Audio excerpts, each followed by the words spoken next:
c'est un projet d'une grande agglomération. Il faut toujours le répéter. Saint-Étienne Métropole, 400 000 habitants, une zone de rayonnement au moins de 600 000 habitants, c'est une grande agglomération. On a un stade mythique. Il fait partie du patrimoine de l'agglomération au sens général. C'est un grand équipement sportif, c'est un vecteur d'image et c'est aussi un vecteur des valeurs stéphanoises. On vient de le revoir là, récemment dans la période où le club de foot a atteint à nouveau les premières places du championnat. Et une faute de le laisser finalement dépérir progressivement et s'éloigner du standard européen. Donc il fallait le mettre aux normes européennes.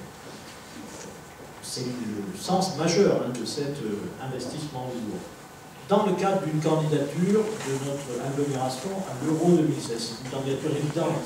Nous avons déjà reçu l'Euro 1984, la Coupe du Monde 98, la Coupe du Monde de rugby 2016, donc une candidature évidente pour notre agglomération que nous portons. C'est un choix politique fort qui a été décidé en 2009 par notre agglomération. Ferme Geoffroy-Guichard, donc un stade européen, en gardant l'esprit chaudron. Et au total, on arrive à un projet effectivement ambitieux, avec notamment 6 enjeux majeurs que je rappelle brièvement. Une reconnaissance par l'UEFA pour pouvoir accueillir l'Euro, donc un stade de norme européenne, a été arrêté pour un an pour simplement même le temps de cette conférence de presse. C'est un projet pour 20 ans pour l'Euro.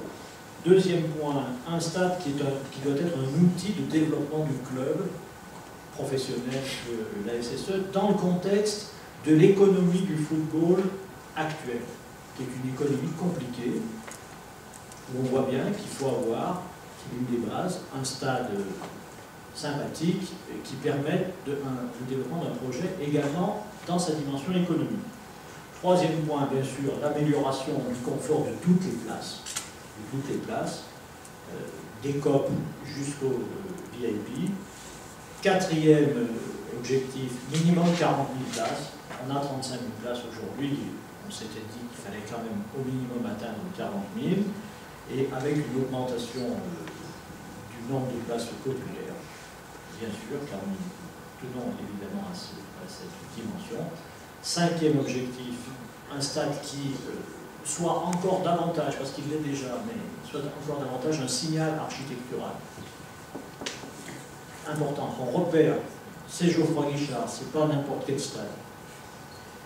Et puis, sixième point, important quand même, on a pu de temps à autre me le reprocher, mais c'est mon rôle, un budget global maîtrisé, qui puisse être mené à bon port avec une bonne gestion des deniers publics.